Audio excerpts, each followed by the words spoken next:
Welcome to the College Basketball Bracket Science Podcast. I am Brandon Jadic. It is Selection Sunday. The teams were just released for the field of 68. There were some surprises. In today's episode, we are going to talk about every single first round matchup, what you need to know, who you might want to pick. We're also going to talk about some of the teams that, while we're going through the bracket, that maybe might have been seated a little too high, a little too low. The Mountain West got absolutely no respect for any of those who watched that selection show. You'll notice that Mountain West, a lot of bracketologists had them seated high, including myself, and they are not that. We've got a couple first four games that we're going to talk about. They start tomorrow. They start right away. By the time you hear this, it'll be that day that the first four is starting. It is March Madness. Could not be more excited. We're going to go through every single game. Before we do that, if you would be so kind, please go down, smash the subscribe button. We're going to continue to do every single game, what you need to know. We study, we got all the research, we got just about everything you'll need for March Madness while filling out your bracket, including those second chance brackets, which, let's be honest, most of us are going to need. So hit the subscribe button while you're down there. Really appreciate it. Comment, let us know that you're here. Give us a like. If you're listening on audio, I fully encourage you to go over to YouTube. We pull up some sweet graphics, show everything that's going on and what we're talking about. But even if you're on YouTube, if you're on the go give us a follow on Apple and Spotify. Both the links are in the show description. So really encourage both to switch back and forth from audio to video, whatever that may be. But watch on video. It's better, I promise. All right, enough talking. Let's get right into it. The East region, the number one overall seed, the UConn Huskies, winning the Big East championship with Purdue and Houston both losing in their conference tournament. That gives UConn the number one overall seed. Let's take a second here and just appreciate what UConn is doing. Defending national champions lose their two top scorers from last year, and they're back number one seed, Big East regular season, Big East tournament champion. Dan Hurley done an incredible job. They take on Stetson in the first round. Stetson, this is their first ever tournament appearance. Congrats to them. Unfortunately, you got to play UConn. UConn might win that game by 30. Now, what you'll notice for those on YouTube watching, looking at this graphic, the East region is tough. It is really tough. As soon as this came out, everyone's like, man, that's got to be the best one seed, the best two seed, the best three seed, and the best four seed. And I'm not disagreeing. I do believe this is the toughest region, but it seems like something that Dan Hurley will just use to his advantage. Say, hey, they want us out of here, but they're not going to give it. We know how much fight they play with. Notice UConn. I think the team you want to stay away from, if that can match your talent as an 8-9 seed, was Florida Atlantic, and Florida Atlantic is in the 8-9 game against Northwestern. Florida Atlantic, one of those teams we thought was going to be on the bubble, yet they ended up being an 8 seed. So interesting there. Boo Buie and Northwestern are the 9 seed. Florida Atlantic, we know how good they can be. We also just saw them lose to Temple. Northwestern is injured right now. Ty Berry's out. Barnheiser's had some issues. Boo Buie is still there. I think Florida Atlantic wins the game. Florida Atlantic, just kind of a nightmare matchup for UConn because they match their speed, they match their guard play. Florida Atlantic has experience. I mean, that'll be, if Florida Atlantic and UConn wins, that'll be a battle of two Final Four teams last year. Would have been the national championship game had Florida Atlantic survived a Lamont Butler buzzer beater, but that's an interesting matchup to look out for. Florida Atlantic, Northwestern, John L. Davis, Boo Buie. That's a fun matchup that we'll see. Florida Atlantic is the better basketball team, but they have been vulnerable to losing to just about anyone. So keep that in mind, that Florida Atlantic, their ceiling's really high, their floor is really low.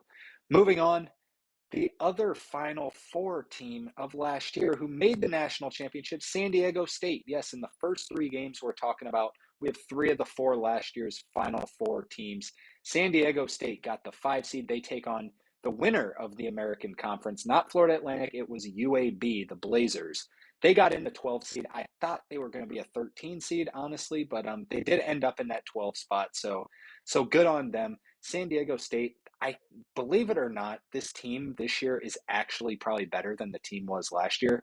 This is the exact same spot that San Diego State came out of last year. They were in the top left quadrant. Number one overall seed was Alabama. They beat Alabama, made it all the way. Obviously ended up in the national championship game. But what we're what we're going to say here is that the San Diego State team is better, yet they're not going to. They're I do not expect them to make a run like they did last year. Last year, the number one overall seed Alabama was probably the weakest number one overall seed we've seen in a while, if I do say so myself. So I don't think even if San Diego State is to get to UConn, I don't see a way that I mean UConn is so good. San Diego State, I don't mean they're better than last year. I mean they have more talent than last year. They actually have a better record this year than or it's almost exactly the same, but the talent is there. They have a star this year, which they didn't have last year in Jaden Ledee. They've returned some of those guys, Trammell and Lamont Butler. We'll see. We'll see. I don't think UAB is going to pull off the upset here. I do expect San Diego State, with their experience, they'll win a game. But who they will play is probably Auburn. Auburn is the 4 seed. Yes, the SEC champion Auburn. They took down Florida in the SEC championship. They take on Yale. Yale, wow, what a finale that was in the game on Sunday. Buzzer beating a little floater shot there, touch shot to knock off Brown after some poor free throw shooting. Yale in the big dance again. Auburn is too hot right now. I don't think Yale really stands a chance, but Yale, hey, they're smart. In case you didn't know, you go to Yale, they're pretty smart. Maybe they can figure something out and take down Bruce Pearl, but I think Auburn just overpowers them. In the 6th seed is BYU. This is an interesting matchup here. BYU and Duquesne. Duquesne, Keith Damrot. Remember Keith Damrot, LeBron James' old coach, also coached at Akron, led him to a lot of tournaments, and now at Duquesne, taking them to an 11 seed. Thought it was really interesting they were an 11 seed. I had them on the 12-13 line. Thought they were going to be a 12, but an 11 seed. We'll mention James Madison later. James Madison is a 12 seed and Duquesne's an 11 seed. Ugh. Maybe they're giving them the benefit of the doubt because they did win the A10. The A10 is one of the better conferences, but Duquesne been rolling as of late. They've got the coaching there, as we mentioned, with Keith Damrot. So taking on this BYU team that shoots the 3 extremely well, it'll be interesting this is a game to look out for. Haven't checked out a lot of Duquesne games this year. I did watch them put a beat down on Rhode Island, but I do know what BYU is capable of. I know that they have some firepower. I think BYU wins this game. I think Duquesne's a little bit overseeded, quite frankly. I don't think they should be an 11 seed. I'll be taking BYU in this game. Yes, no upsets yet. We'll get there, I promise. Not going to be on this one, though, as Illinois, the Big Ten champ, is the 3 seed, taking on Morehead State. Now, Morehead State has some magic in them. Remember, they beat Louisville on a buzzer beater years ago. They took Indiana to the wire at Indiana. Actually, probably should have won that game. I don't think they do it against Illinois. Illinois' offense is just too good. Terrence Shannon has been on an absolute tear, by the way, and Marcus Domask. That they've Coleman Hawkins. They've got some pieces there. I think Illinois knocks off Morehead State, and then Illinois BYU is going to be an extremely fun offensive game there. So see how that plays forward. First upset, we're going to take 7 seed Washington State. Now, I'm such a Washington State fan this year. Kyle Smith, Miles Rice. I love what they've done. Wish they didn't have to draw the Drake Bulldogs. Man, Tucker DeVries and his dad, Darren DeVries. Love this team.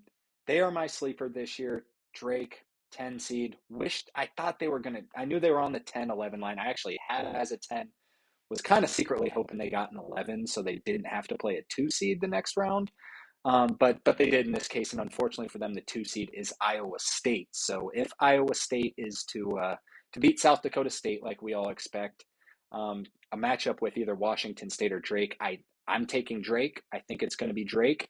I think they're plus 105 right now. I saw that Drake Iowa State game. I mean, it's some offensive firepower on Drake and obviously some defensive firepower on Iowa State.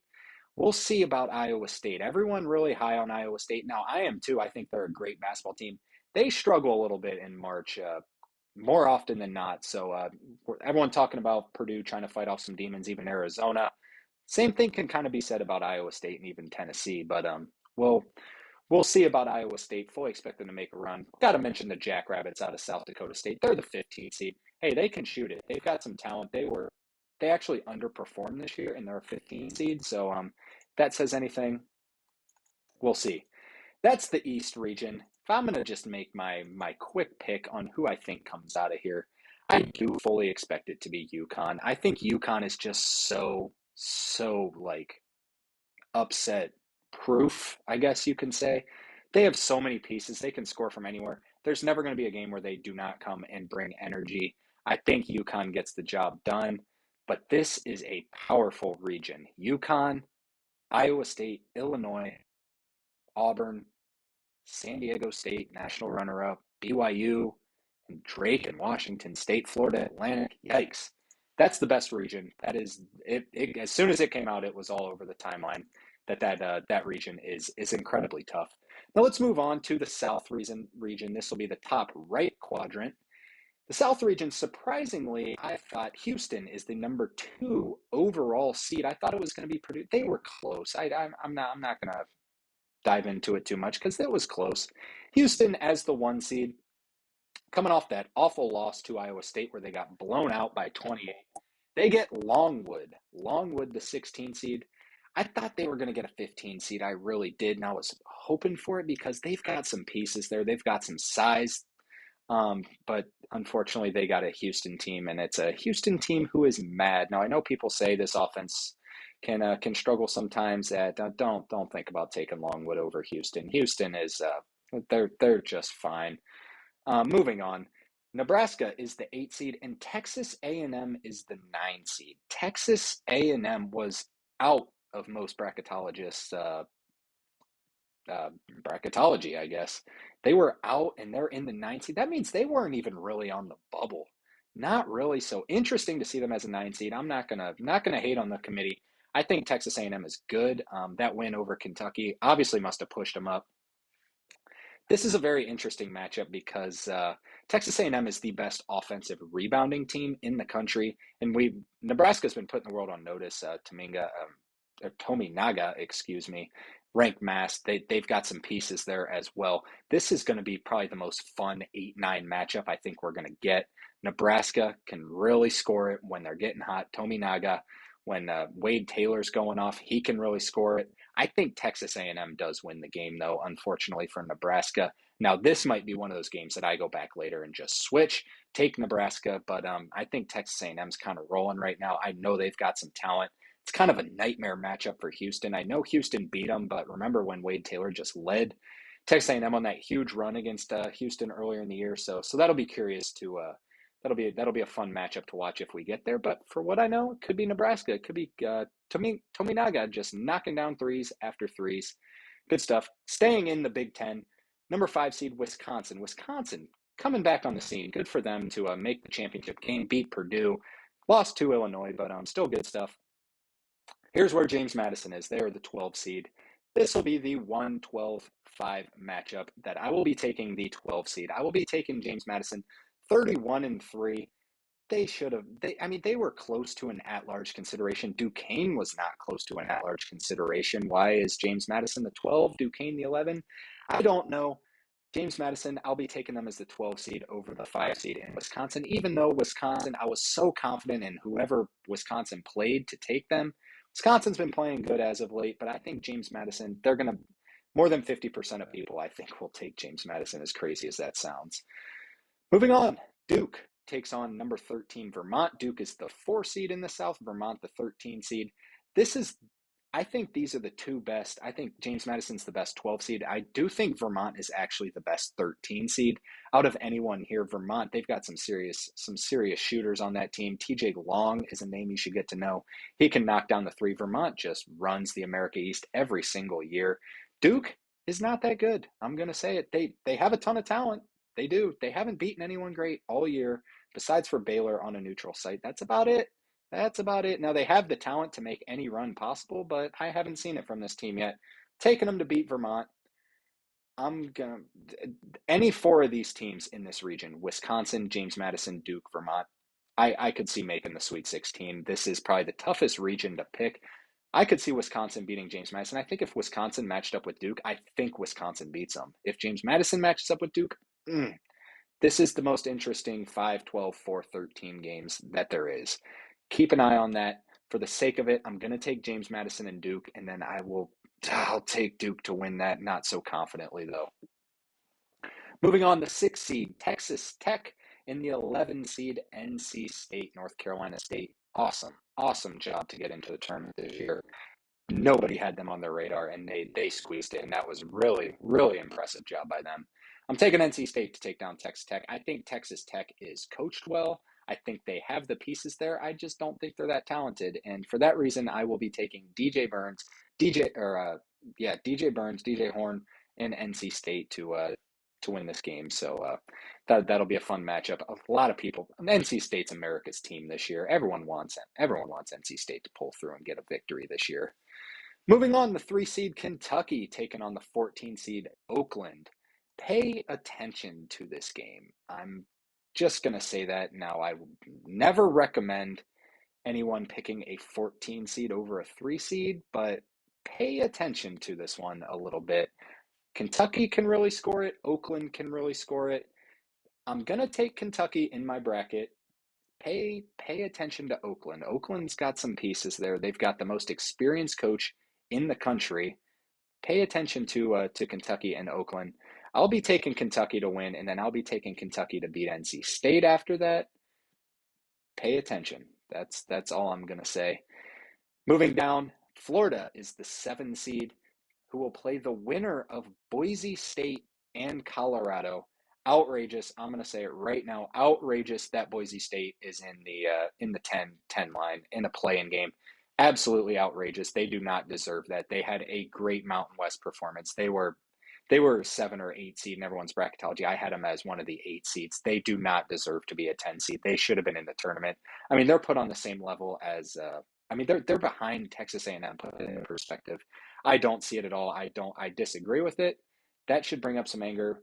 And unfortunately, they have to play Colorado. I think Colorado is the best first 4 team on here. I think they're talented. I think KJ Simpson is scary. I think Colorado is going to win the game, quite frankly. I wish Colorado didn't have to play Florida because those are 2 of my sleeper teams.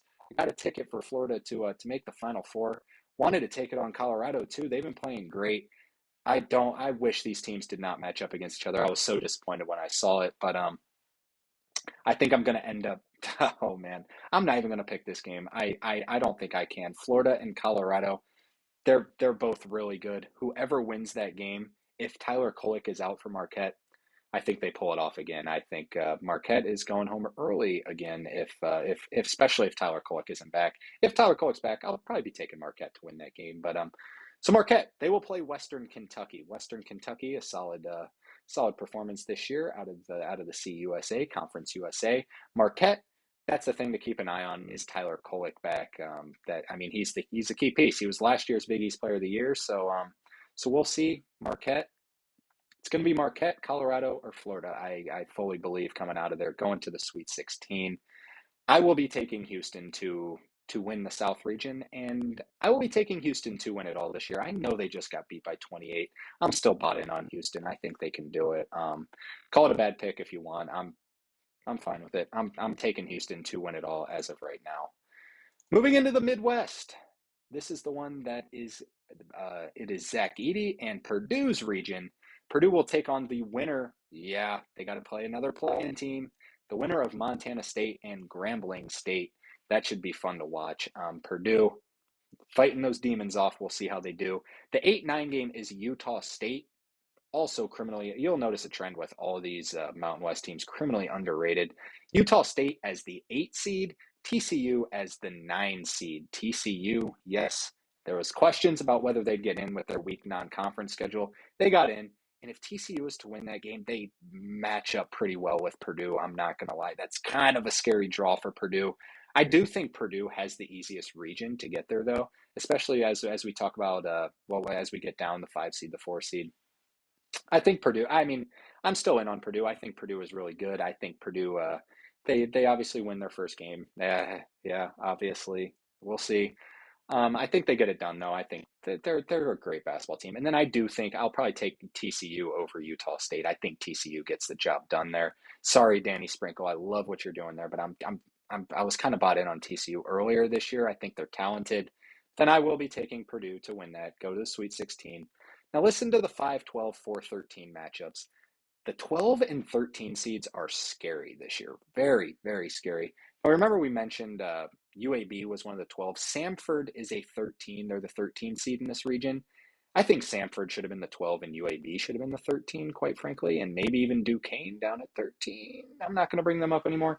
All right, but the 5-12 game is Gonzaga McNeese. McNeese in the 12 spot, Gonzaga in the 5 spot. Gonzaga should not be a 5 seed, I'll say it. If their name was not Gonzaga, they'd probably be a 7 or 8 seed based on their resume. Their net is good, but I mean, yeah, they picked up those 3 quad wins late in the year. Their best wins at Kentucky. That's a great win. It's an incredible win. I agree. Then they won at St. Mary's. That's also a good win. That's about it. That's all you beat. You beat San Francisco. San Francisco's no good. I mean, they're good, but they're not great. They're not an elite team. They're not a tournament team. So I think 5 seeds overrated. I would have had them at a 7.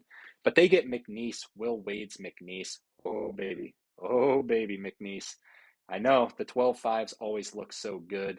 I think I'm going to take Gonzaga to win the game, though, unfortunately for McNeese and Will Wade. I think Gonzaga is just a little bit too athletic for McNeese to get the job done. And then the 4 seed, Kansas, takes on the 13 seed, Samford. Samford buckyball over there. Samford, Achor, get to know that name. He can really score the ball. Samford beats Kansas. Samford beats Gonzaga. Samford, the 13 seed, I will be taking to win. That'll be the only one, only 13 seed I'll be taking to win. Kansas, I can see Kansas winning the game. You got to pick some upsets, right? But Samford, they can score it, man. If they were to match up with Purdue, by the way, they lost to Purdue earlier in the year by like 50 in the first game, but they just got better and better and better. The only reason I'm saying this about Kansas is I don't think Dickinson's going to play, quite frankly. I think he's going to be done. And they're going to be playing with essentially 3.5 players, maybe count it down to 3 if you consider Johnny Furphy even as just a big question mark. Kevin McCullough's just hobbled right now. KJ Adams, DeJuan Harris are fine. Furphy's in there, and then the rest of the team is just bad. Quite frankly, I'm not trusting Elmarco Jackson in any sort of March Madness game. Taking Samford, unless Hunter Dickinson is back in the lineup, I don't think he's going to be. But if he is, probably switch my pick. Take Kansas. Moving down, South Carolina, the 6 seed, taking on Oregon, the 11 seed. Yes, Oregon beat Colorado to secure an auto bid. Wow, what a scary spot for South Carolina. BJ Mack, their big guy, is going to have his hands full with N'Faly Dante. N'Faly Dante, for those who do not know, he is the most dominant big man in the Pac-12. If he was healthy all year, he would be on an All-American team. He is probably the most, I don't even know how to phrase it, not most talented, but just big, bulky, big body, most aggressive, we'll say, most physical big man, and he is playing at an incredible level right now. Oregon knocks off South Carolina. Not only does Oregon knock off South Carolina, I think Oregon beats them kind of bad. I'm not going to lie. I love what South Carolina and Lamont Paris has done, but it's not about South Carolina. It's about Oregon and N'Faly Dante, Jackson Shelstead. They're peaking at the right time. Creighton, my boys, they're the 3 seed. If they win and Oregon wins, oh baby, Ryan Kalkbrenner and N'Faly Dante, that would be an incredible, incredible matchup. Let's move into that Creighton game. They take on the Akron Zips, who somehow pulled out a miracle over Kent State the other night. For those who didn't see it, you got to see it. Poor Kent State player. I can't even remember. It's something Rollins. I'm not sure what his first name is, but we'll just call him Rollins. Kent State up by 2, 5 seconds left, or up by, let's restart this. Down 1 with 5 seconds left. Kent State scores right away. They're up 1. Their player, Rollins, thinks they're down 1, intentionally fouls. Akron ends up knocking down the 2 free throws, and Kent State does not score. You feel for the guy. He was a big piece in getting them there. Really feel bad for the kid. Hopefully he's doing all right. But it ended up being Akron as the 14 seed. They get to draw Creighton's Trey Alexander, Baylor Shireman, Ryan Kalkbrenner. Give me Creighton to win that game. Akron's good, but they're not playing great right now. I know they won their tournament, but they played an 8 seed in Kent State in the final and barely beat them. I was in on Akron earlier in the year, not in on Akron anymore. I think Creighton gets the job done there. Moving down, Texas is the 7 seed, and they will take on the winner of Virginia and Colorado State. What are we doing, committee? Colorado State had an incredible non-conference. They didn't play well in the Mountain West, yet they're still a play-in game. Now, if you're not going to value them in the Mountain West, why wouldn't you? I know they didn't play great. Why wouldn't you value their non-conference and how great they played? Maybe that shows the Mountain West is better than you think. I don't know. Nobody saw them being a last four team or first four team, excuse me. They play Virginia, who a lot of people also thought were going to be out. They were my last team either in or out. They were right on the bubble. Their resume is better than you think. That'll be a fun matchup. Reese Beekman taking on Isaiah Stevens of Colorado State. That'll be a fun game to watch. Eventually, though, I do think Texas takes care of whichever team it is. I think Texas gets the job done. Then the 2 seed Tennessee. Tennessee takes on the 15 seed St. Peter's. Yes, the Peacocks are dancing again. Tennessee. Rick Barnes, if they win and Texas wins, Rick Barnes versus Texas, where he coached for tons of years. That would be interesting to watch. And guess what I'm doing? I will be taking Texas to beat Tennessee in that game. Tennessee looks awful, awful vulnerable to me right now. Dalton Connect, if he doesn't get the scoring, and I think Texas's athleticism matches up with Tennessee. So all depends if they can put it together. I think Texas kind of made the Elite Eight last year and kind of underachieved. So we'll see what Dylan Dessou and Max Abesmith can do in that scenario. Now, in this Final Four, or in this region, who I'll be taking to go to the Final Four, it is not Purdue. It is Purdue matching up against Creighton, and I will be taking Creighton to go to the Final Four. In this region, as cliche as that sounds, a lot of 1 seeds going to the Elite Eight. I think the top 3 1 seeds are just, I mean, they've shown that they're best teams in the country this year. It was without a doubt Purdue, UConn, Houston. I think they all they're not going to get upset in the first or second round, or I think they're just fine. I think they'll keep going forward and make some noise. Let's move on to the West. Number 1 seed North Carolina takes on the winner of Howard and Wagner. North Carolina got beat by NC State in the championship game of the ACC. Still got the 1 seed after a debacle of a year last year. So good on them. R.J. Davis, special player, as you see on the graphic here. He is the head of it. Howard, Wagner, we'll see. That'll be a rough game to watch, quite frankly. North Carolina takes care of either of them. And then Mississippi State got the 8 seed, Michigan State the 9 seed. I think Mississippi State wins the game. I think Mississippi State and Tolu Smith, their defense is physical. We saw what they did to Tennessee. They're playing good. They hung in there with Auburn. Mississippi State is a good basketball team. I've hated on them long enough on this podcast. I've seen it. They're putting it together. They're well coached. I think they beat Michigan State. I don't even think Michigan State should have been a 9 seed, quite frankly. I had them as a playing game. Yeah, their name's Michigan State. They're a 9 seed. Mississippi State versus North Carolina in the second round would be a very intriguing matchup.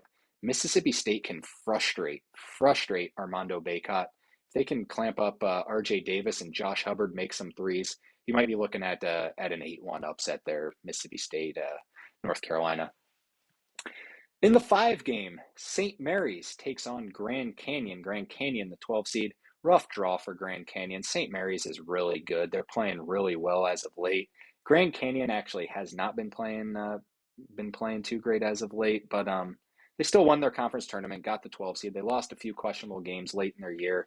Wish they didn't have to draw St. Mary's. I can't take Grand Canyon in this spot. I think St. Mary's wins the game. Grand Canyon is going to be a popular pick. I don't think they get the job done. I do think St. Mary's handles them kind of with ease as well. Alabama is the 4 seed. They take on the 13 seed Charleston. This will be an incredible matchup to watch. Both teams can really, really score the ball. Now, we've seen Alabama not really be able to hang with some of the top teams. I think Alabama gets the job done over Charleston. They just outscore them, and then I think they get beat by St. Mary's. I'm in on St. Mary's. I think they're a great basketball team. I think they have all the pieces. They can shoot it. As long as, Jefferson being out is scary, but I'm still in on St. Mary's. They beat Gonzaga without him, so we'll see going forward. The 6-11 game, Clemson taking on the Mountain West winner, New Mexico. You win the Mountain West and you're an 11 seed as you were already. Oh, I thought they were going to be like a 9 seed. Obviously it just shows that they really did not care that the Mountain West was pretty good this year, which is okay. If you don't think it's good, that's fine. A lot of it was a big talk. I was in on the Mountain West. We'll see if they can make them pay here in March. New Mexico, Clemson. Oh, baby. New Mexico, money line all the way. They take down Clemson easily, too. Easily. Give me New Mexico in this game. That's another 11-6 upset. Yes, that gives me two of them, taking New Mexico and Oregon to win those games. And then Baylor takes on Colgate in the 3-14 matchup. Now, I know you see the name Colgate and you're like, yeah, they always have a good program. They do. They are a powerhouse in the Patriot League, but this is not one of the best Colgate teams. I think Baylor takes them down. And I think New Mexico beats Baylor as well, quite frankly. I think New Mexico, moving on to the Sweet 16, they're playing well. They're scoring it right now. New Mexico, Baylor, first to 100 kind of game. Both can really score it. That'll be a fun one to watch. Then in the 7-10 game is Dayton, 7 seed. Dayton, the 7 seed. Nevada, the 10 seed. All right, we're done complaining about the Mountain West. Nevada's a 10 seed. It is what it is. Nevada beats Dayton. I'm fully certain of it. I think Nevada's playing well as of late. Dayton is not. Dayton was the third best team in the A10, the third best team in the regular season of the A10, and they didn't even win the A10 tournament. Give me Nevada to get the job done there. And then give me Arizona over Long Beach State. Great story for Long Beach State. For those who don't know, Long Beach State, they fired their head coach going into the conference tournament, and then he won the conference tournament. Looks a little sketchy there for what Long Beach State's faculty is doing, but I think Arizona's too much. I would love to see an Arizona North Carolina Caleb Love game, as everyone's calling it, in the Elite Eight. I think Arizona's going to get there. I don't think North Carolina is going to get there, quite frankly. Now, North Carolina was one of my teams earlier in the year. I don't like this draw for them. I don't like the fact that they would have to face Mississippi State. And hey, if Michigan State beats Mississippi State, that'll kind of get them rolling a little bit. Tom Izzo. I don't like North Carolina's draw in this one, especially if they have to play St. Mary's. St. Mary's is good. They won they were the last undefeated team in conference play. I know it's a WCC, but you still got to beat Gonzaga at Gonzaga, and they're a good basketball team. I think it's going to be Arizona, and give me St. Mary's in the Elite Eight. I think Arizona gets the job done and advances to the Final Four in basically their backyard, which is Phoenix, Arizona hosts the Final Four this year. So I'm pulling up a graphic for you, just the entire bracket. I showed it earlier as well. This is the entire bracket. Go fill it out. It's so fun. It's the time of the year. Get to watch games. Just think on what day does it start? Thursday, Wednesday, Thursday, something. Wednesday or Thursday. I can't even remember. I feel like that's something I should know. But one of those days, it is. It's going to be 12 o'clock. It's sunshine out and March Madness is on. It's the best time of the year. Turn it on at work. Download that March Madness live app. Get it on YouTube TV. It's the best time of the year. Fully encourage all of it. Hopefully you guys got a little bit of insight, some of the players that you might want to watch, some of the teams, some of the upsets. I'm going to fill out my bracket right now. I can't wait any longer. Been an honor doing this with you guys. Please, before you leave, go down, comment. Let me know your Final Four. I want to know everyone's Final Four. I posted on the Instagram. Everyone's been commenting different things. Everyone seems to be just spread out like crazy. I thought I was going to see just UConn, Houston, Purdue, and then probably Arizona is probably the favorite in that region. But no, all over the place. I love it. Drop your Final Four in the comments. Hit the subscribe button while you're down there. Drop a like. Let us know how you're feeling. Really appreciate it. Everyone enjoy March Madness coming up. Enjoy the week. We will be back to preview the second round games as soon as the first round games are over. So bear in mind, hit the notification so you know when we're going live. Get some insight. Let us know. See you later. Have a good week.